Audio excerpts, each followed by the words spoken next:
Será mesmo que você consegue fabricar a sua própria realidade? Ou será mesmo que isso é bom para você? Porque a gente está no mundo da internet, por exemplo, no YouTube, outras plataformas, você já viu marketing digital, várias propagandas falando que você vai ganhar, ficar milionário em uma semana, ou com um vídeo que seja, por exemplo, né? Ou seja, é muito fácil hoje em dia, em pleno século XXI, achar que a gente vai criar uma realidade. Até mesmo eu posso ficar só no meu celular o dia inteiro e criar uma realidade paralela, ficar o dia inteiro no meu quarto, que seja, né?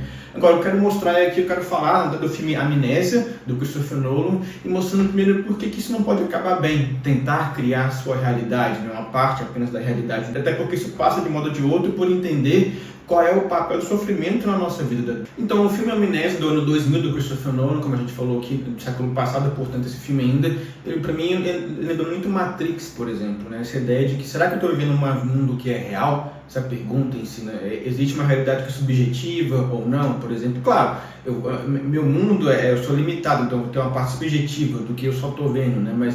Mas como que você sabe se esse mundo ainda é real, por assim dizer, ou não, né?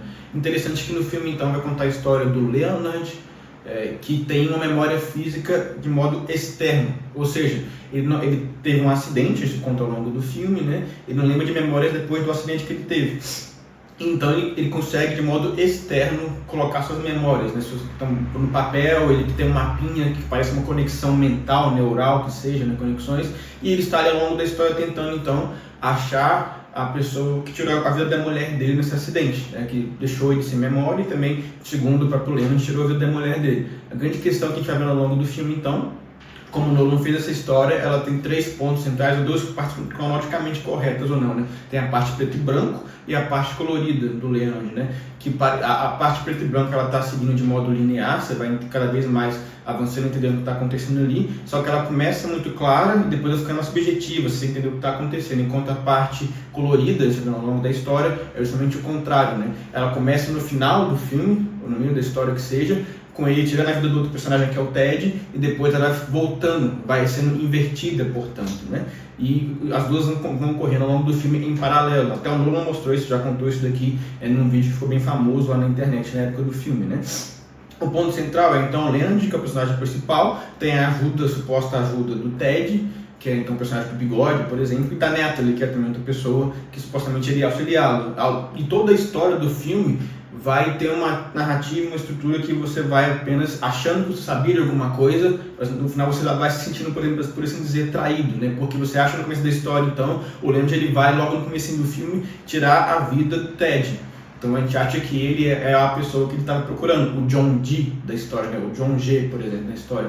Acontece que, na medida que o filme vai contando de trás para frente a parte colorida, a gente vai ver crescimento o contrário, né? Que o Leonard, na verdade, ele fabricou pelas fotos que ele tinha que o Ted era supostamente a pessoa culpada, que ele tinha que tirar a vida dele porque ele era a pessoa que estava procurando, né?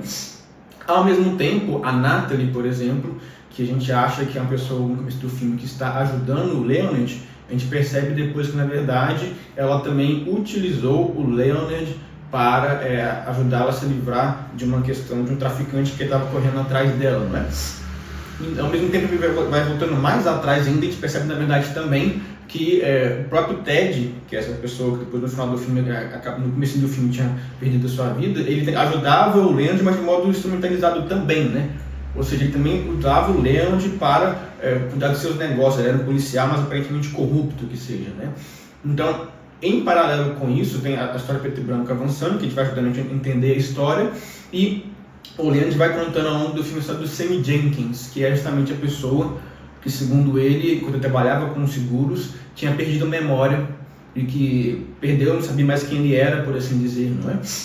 Acontece que no final do filme a gente vai entender que, na verdade, o Sammy Jenkins era o próprio Leonard, né? A mulher dele, na verdade, não sobreviveu àquele acidente, que eles tinham tido um assalto na casa dele, não tinha falecido naquele momento, só que depois ela é a mulher do Sammy Jenkins, né? Ela que está, na verdade, tirando a própria vida porque não aguentava mais ver o Leonard sem a sua memória, por assim dizer, não é? Ou seja, a mensagem central no final do filme é que o Leonard ele vai fabricando a sua própria história nas fotos, ele vai forjando aquelas fotos contando uma história fictícia, né? Então, por exemplo, ele já tinha pelo meio do Ted achado um assassino, um suposto pessoa que tinha tirado a vida da esposa dele, e ficou feliz, depois ele esqueceu daquilo. E o Ted foi instrumentalizando ele, porque ele viu que não tinha outro jeito, para seguir sempre achando outro culpado para aquela história, né? Ou seja, no final a gente percebe, de modo inverso, que o Leonard está sempre falsificando a sua própria realidade. Então, ao invés só dele ser traído pelo Ted, pela Natalie também, por exemplo, ele está traindo a si mesmo. Porque ele segue fabricando um novo ladrão para perseguir, sendo que nunca existiu desse modo esse ladrão como um todo, né? Ou seja, qual que é o ponto central do filme aqui? Essa questão de novo, ele está fabricando a própria realidade, não é? Acontece que, consequência disso, até ele fala certamente do filme, a memória não é confiável, né? Ele fala para o Ted em certo momento, de fato, a gente pode esquecer algumas coisas, a gente pode, sei lá, lembrar da infância, eu não vou lembrar de modo perfeito.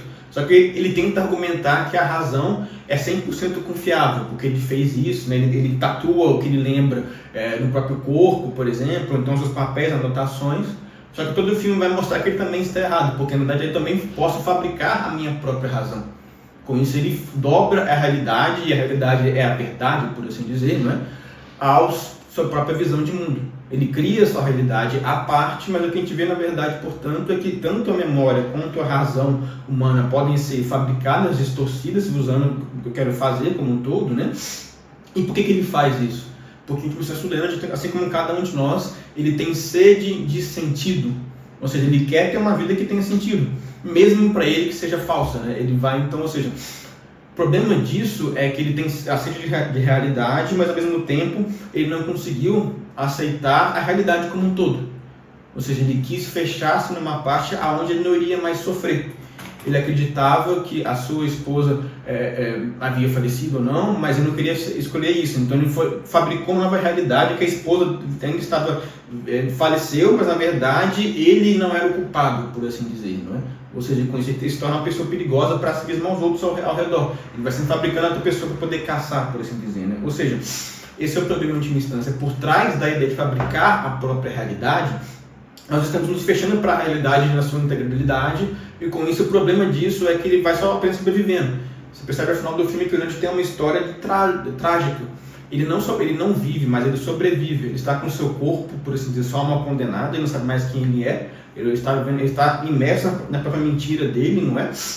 E com isso ele só sobrevive. Ele é apenas pele e osso, por assim dizer.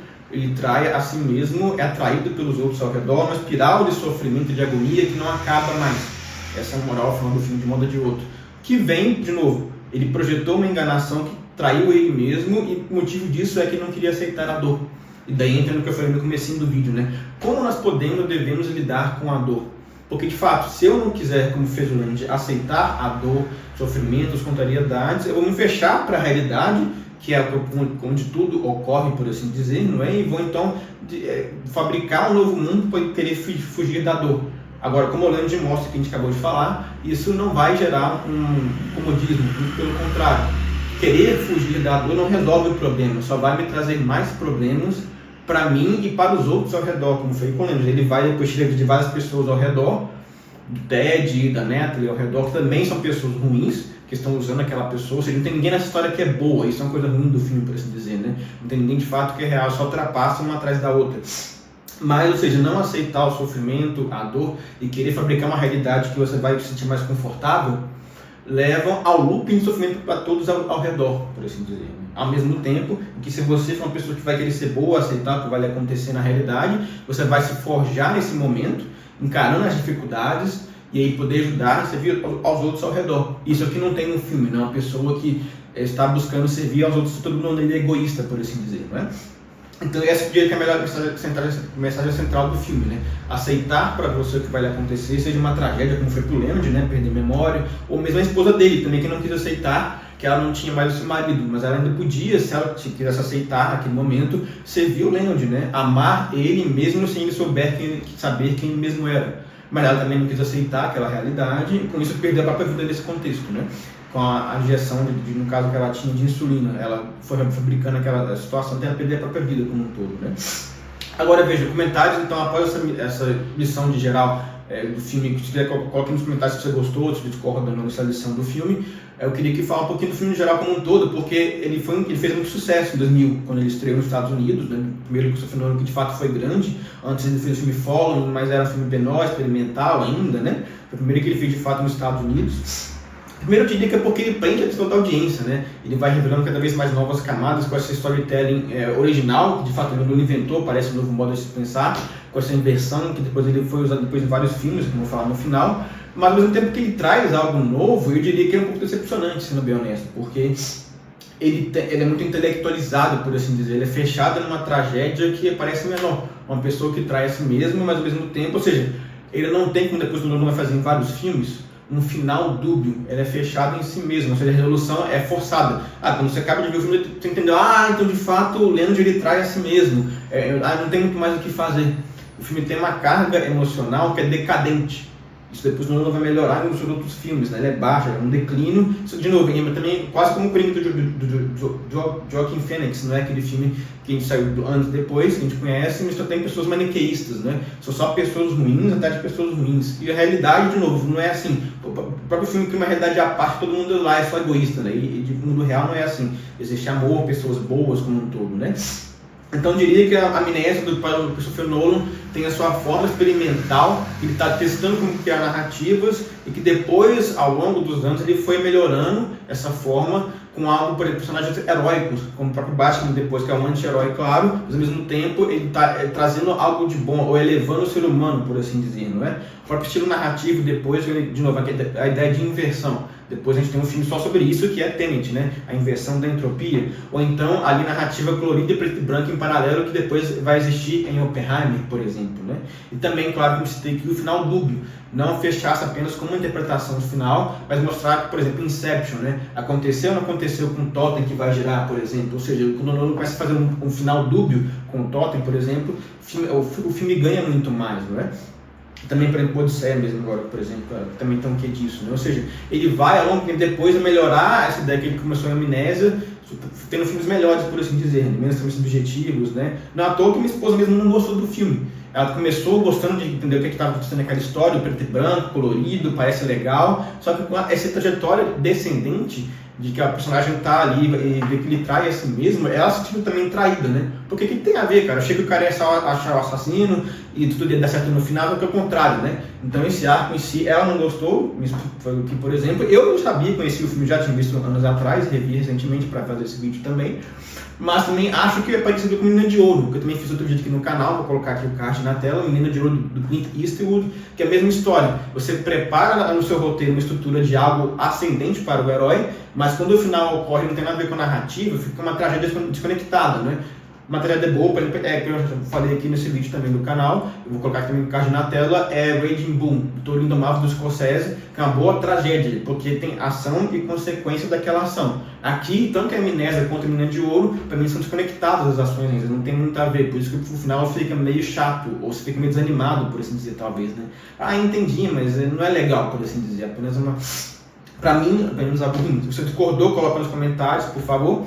E até o próximo vídeo. Valeu, até.